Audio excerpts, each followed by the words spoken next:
상상도 할 수 없었던 사건이 영국에서 벌어졌습니다. 런던의 한 오래된 기록 보관소에서 우연히 발견된 문서가 700년 넘게 감춰졌던 충격적인 비밀을 세상 밖으로 드러냈습니다.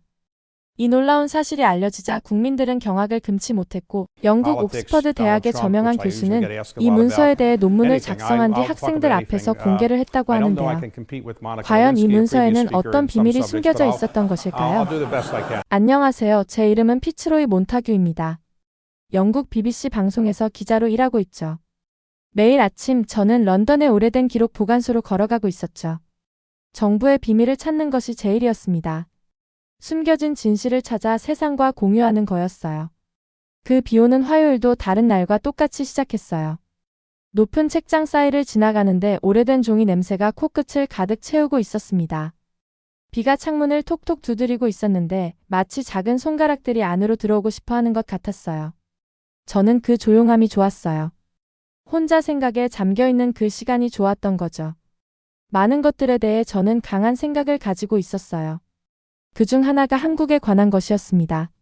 한국 문화는 단순하고 중요하지 않다고 생각하고 있었어요. 한국의 문자체계는 그저 다른 아시아 문자의 열등한 복사본일 뿐이라고 믿고 있었죠. 제가 옳다고 너무나 확신하고 있었습니다. 흥미로운 이야기를 찾기 위해 기록들을 하나씩 집어들고 있었어요. 그때 보였어요. 한국 문자체계 효율성 연구라고 적힌 평범한 갈색 기록이요. 안에는 숫자 차트 그리고 비밀 보고서로 가득한 서류들이 있었습니다. 그것들은 놀라운 무언가를 보여주고 있었어요. 한글이라고 불리는 한국 알파벳은 사람들이 읽는 법을 매우 빠르게 배울 수 있게 도와주고 있었던 거예요. 학생들은 단 몇 주의 학습 후에 신문을 읽을 수 있었습니다. 이건 맞을 리가 없었어요. 제가 너무 기본적이라고 생각했던 문자 체계가 어떻게 이렇게 좋을 수 있을까요? 그 서류들은 수년 전의 테스트 결과를 보여주고 있었어요. 한글이 스마트하고 과학적인 방식으로 설계되었다는 것을 보여주고 있었죠. 더 많이 읽고 있는데 주머니 속에 전화기가 진동하고 있었어요. 제가 모르는 번호에서 온 메시지였습니다. 이 연구는 묻혀 있어야 합니다. 당신 자신의 안전을 위해서. 심장이 더 빠르게 뛰고 있었어요. 누군가 저를 지켜보고 있었던 거예요. 누군가는 이 정보가 공유되는 것을 원하지 않고 있었습니다. 창문에 비친 제 모습을 보고 있었어요. 빛 때문에 제 얼굴이 녹아내리는 것처럼 보이고 있었죠. 회색 눈이 저를 응시하고 있었습니다. 누가 알파벳 때문에 저를 위협할까요? 이 정보에 대해 그렇게 위험한 것이 무엇이었을까요? 저는 조심스럽게 모든 서류를 다시 넣고 있었어요. 손이 차갑게 느껴지고 있었습니다. 위협은 보통 제가 중요한 무언가를 찾고 있다는 의미였어요. 하지만 이번에는 달랐어요. 이건 단지 정부의 비밀을 밝히는 것에 관한 게 아니었어요. 이건 제 자신의 잘못된 생각 뒤에 숨겨진 진실을 밝히는 것에 관한 거였습니다. 저는 그 서류를 제 가방에 슬쩍 넣었어요. 그걸 가져가면 안 된다는 걸 알고 있었지만 더 알아봐야 했어요. 왜 이 정보가 숨겨져 있었을까요? 그리고 왜 제가 믿고 있던 것이 완전히 틀릴 수도 있다는 걸 발견하는 것이 그렇게 불편하게 느껴졌을까요? 밖에서는 비가 더 세차게 내리고 있었어요. 코트를 단단히 여미고 런던의 젖은 거리로 발을 내디뎠습니다. 가방 속의 서류들이 무겁게 느껴지고 있었어요. 종이가 느껴져야 할 것보다 더 무거웠죠. 무언가가 제 인생이 바뀌려 하고 있다고 말해주고 있었습니다. 앞으로의 여정은 기자로서의 용기뿐만 아니라 제가 알고 있다고 생각했던 모든 것에 의문을 제기하려는 의지도 시험하게 될 거였어요. 때로는 우리 자신에 관한 진실이 직면하기 가장 어려운 진실이 되기도 합니다. 사흘 동안 저는 그 서류들에 대해 잊으려고 애쓰고 있었어요. 책상 서랍에 넣어두고 다른 기사에 집중하려 했죠. 하지만 이건 마치 방 안의 거미에 대해 생각하지 않으려는 것과 같았어요. 도저히 무시할 수 없었습니다. 제 아파트가 이제 달라진 느낌이었어요. 물건들이 살짝 움직여져 있었죠. 책장에 있는 책이 제가 둔 자리에 정확히 있지 않았어요. 컴퓨터는 누군가 만진 것처럼 보이고 있었고요. 사소한 것들이었지만 눈에 띄었습니다. 누군가 여기 들어와서 제 물건들을 뒤지고 있었던 거예요. 잠을 잘 이루지 못하고 있었어요. 계속 한글과 그 비밀 연구에 대해 생각하고 있었죠. 왜 정부가 알파벳에 관한 연구를 숨기려 할까요? 말이 안 되고 있었습니다. 나흘째 아침 회색 머리의 키 큰 남자가 제 사무실 앞에서 기다리고 있었어요. 완벽한 검은 양복을 입고 군인처럼 꿋꿋이 서 있었죠. 그의 이름은 발타자르 나이팅게일이었고 정부에서 일하고 있었습니다. 몬타규 씨, 그가 차가운 목소리로 말했어요. 당신이 가져간 문서들에는 민감한 정보가 들어 있습니다. 즉시 돌려주셔야 합니다. 심장이 빠르게 뛰고 있었지만 침착해 보이려고 노력하고 있었어요. 그저 몇 년 전의 언어 연구일 뿐인데요. 왜 정부가 그렇게 신경 쓰는 거죠? 그가 대답할 때 그의 표정은 전혀 변하지 않고 있었어요. 그건 당신이 신경 쓸 일이 아닙니다. 그 서류들은 정부 재산입니다. 그가 떠난 후 두려움이 밀려왔어요. 단지 저 자신뿐만 아니라 이것이 의미하는 바에 대해서도요.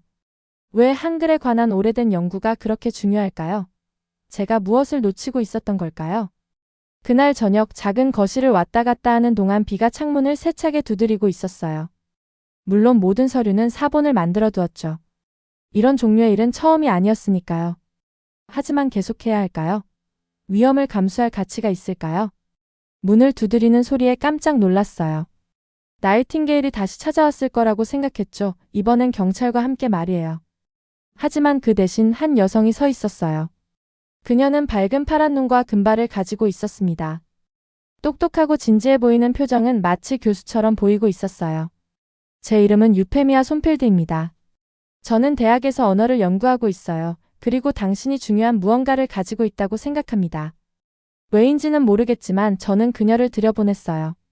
그녀에게서 신뢰할 만한 무언가가 느껴지고 있었거든요. 그녀는 커피 테이블 위의 서류들을 보더니 하나를 집어들었어요.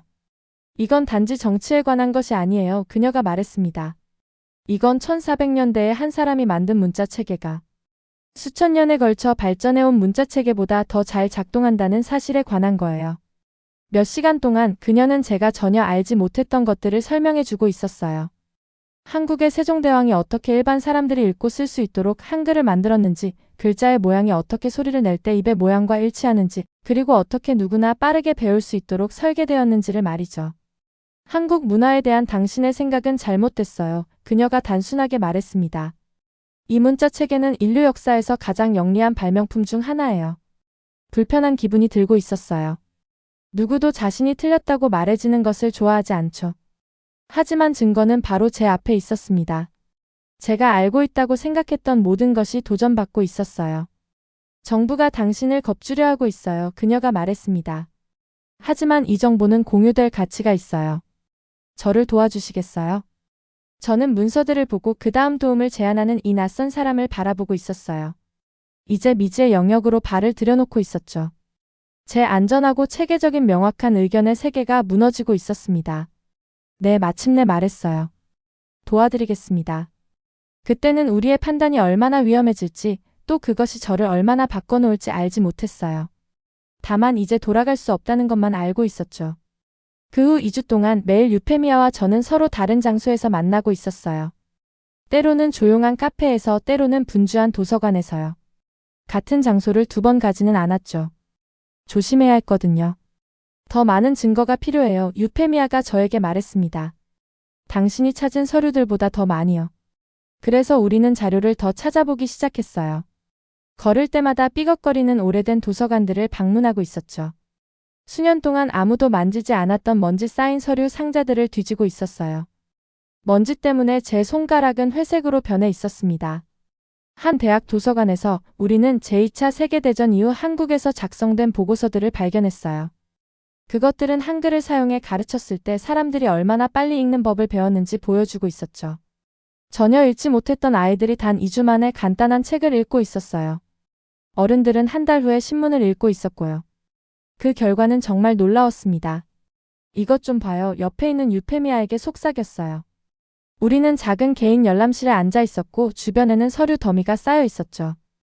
이 연구들은 한글이 어떤 다른 문자 체계보다 사람들이 더 빨리 읽는 법을 배우는 데 도움을 줬다는 걸 보여주고 있어요.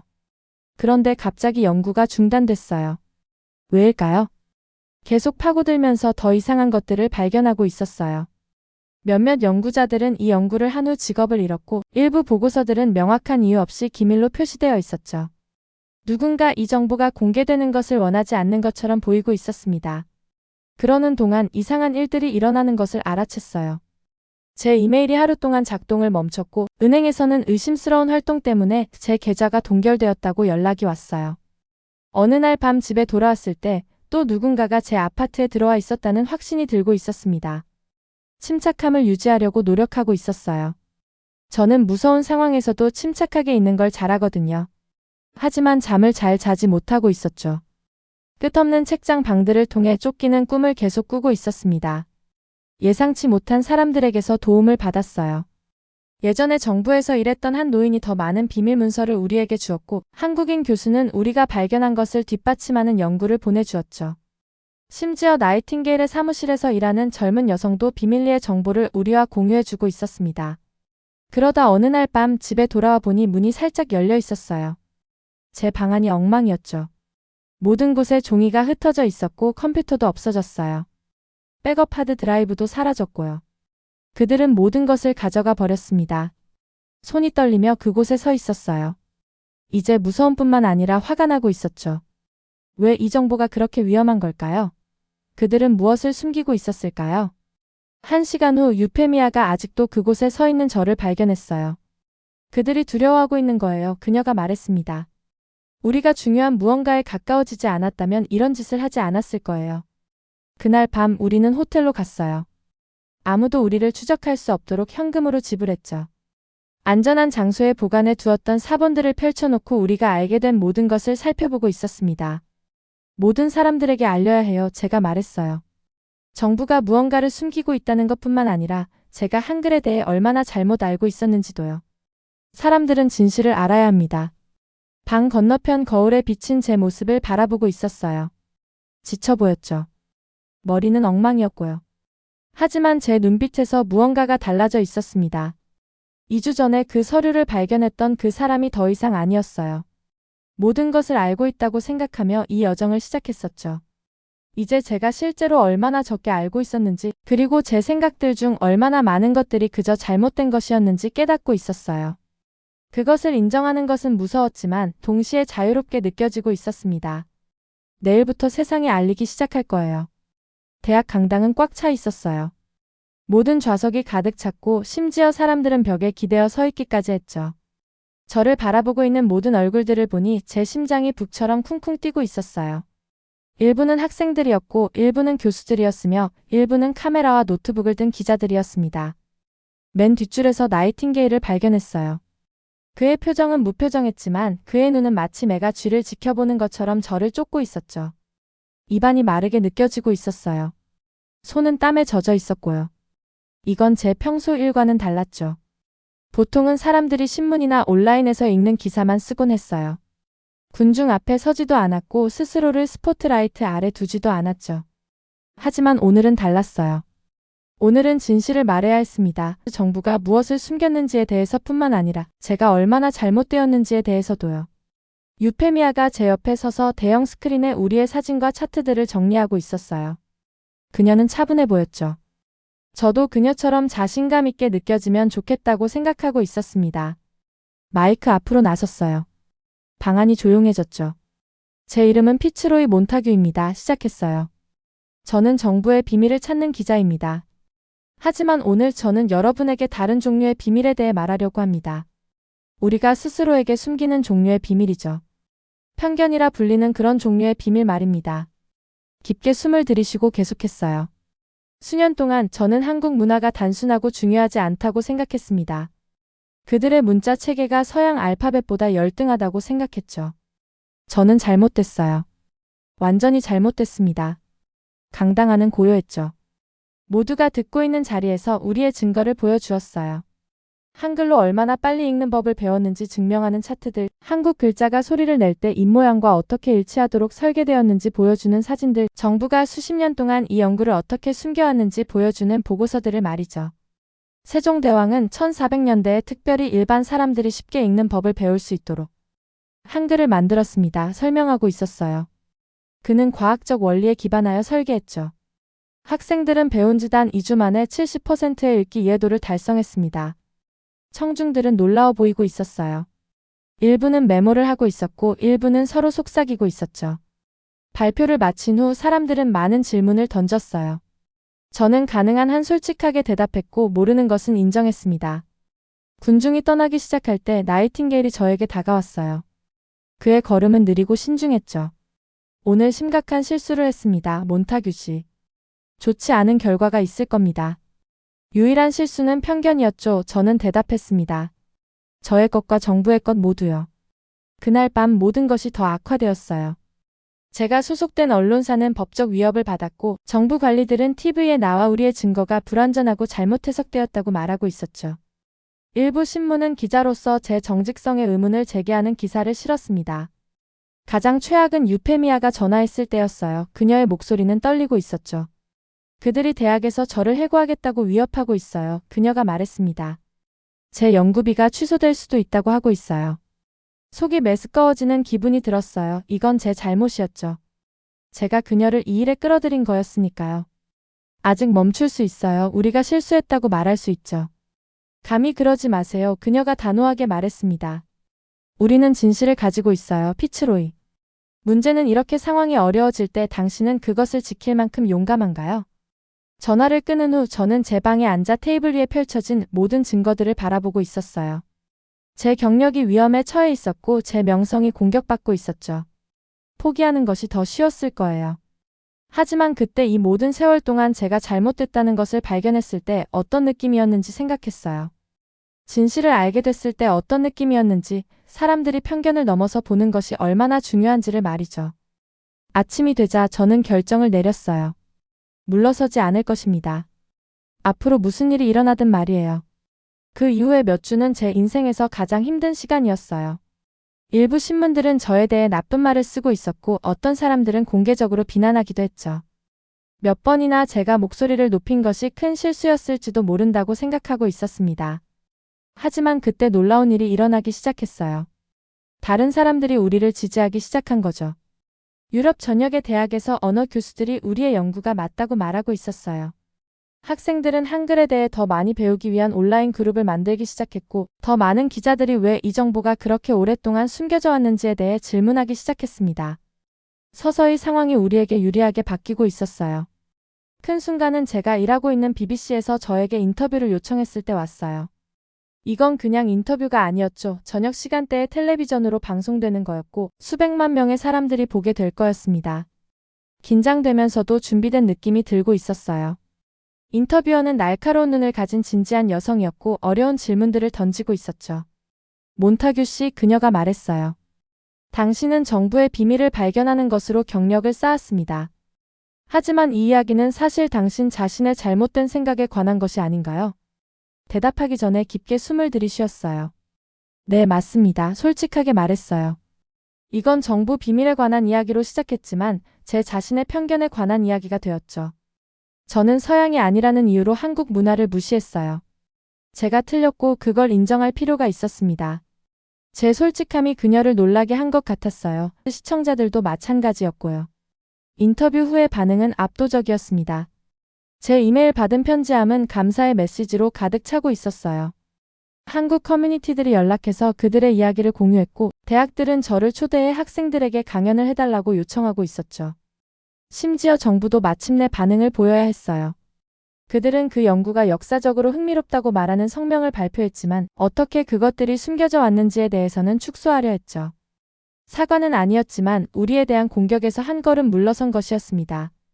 며칠 후 국회 근처의 커피숍에서 우연히 나이팅게일을 만났어요. 그는 어쩐지 더 나이 들어 보였고 더 지쳐 보이고 있었죠. 그는 물어보지도 않고 제 맞은편에 앉았습니다. 이번에는 당신이 이겼군요, 몬타규 씨. 하지만 그것이 당신에게 치른 대가만큼의 가치가 있었나요? 그의 질문에 대해 신중하게 생각했어요. 일부 신문사들은 여전히 저와 이야기하지 않고 있었고 일부 정부 사무실들은 저에게 문을 닫았죠.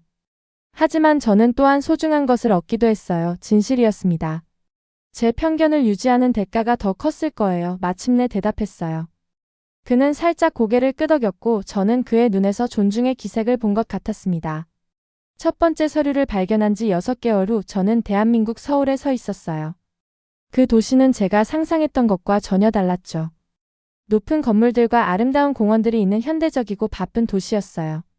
저는 문자 체계에 관한 국제회의에 참석하기 위해 거기 있었고 유페미아와 저는 우리의 연구를 발표할 예정이었습니다.